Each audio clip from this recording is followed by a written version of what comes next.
বন্ধুরা, এটা কি জানেন জায়গাটা?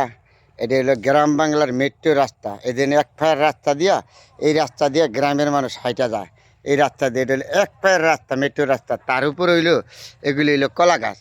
এই দেখেন কলাগুলি ধরে রাখছে, কত সুন্দর দেখা যাচ্ছে জায়গাটা। দেখে মনটা ভরে গেল, আপনাদের সাথে শেয়ার করলাম। যখনই দেখেন আছে এই যে এই রাস্তাটা দিয়ে, এই রাস্তাটা আসে, এই রাস্তাটা মানুষ আইসা এই এক পায়ের রাস্তা দিয়া, এই মেট্রো রাস্তা দিয়া গ্রামের মানুষ যাতায়াত করে। কত সুন্দর একটা পরিবেশ, সবুজ শ্যামল, যেদিকে তাকাবেন এদিক দিয়ে যেন সবুজ গাছপালা, মাটির রাস্তা। মনটা একদম ভরে গেল, এত সুন্দর পরিবেশ। এই পরিবেশের ভিতরে আসলে মনটা আমনি আমনিতে ভরে যায়।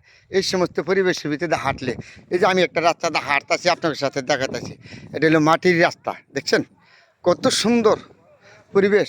এই পরিবেশের ভিতরে থাকলে কারো না মন ভালো না লাগে। এরপর এই যে দেখাইলাম মেট্রো রাস্তা, এগুলি হলো কলা গাছ।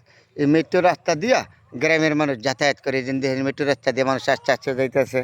আর সবুজ শ্যামল, যে দিক দিয়ে তাকাইবেন এই দিক দিয়ে দেখে মনটা ভরে যায়। তার নাম রাখছে আমার সোনার বাংলাদেশ। কত সুন্দর!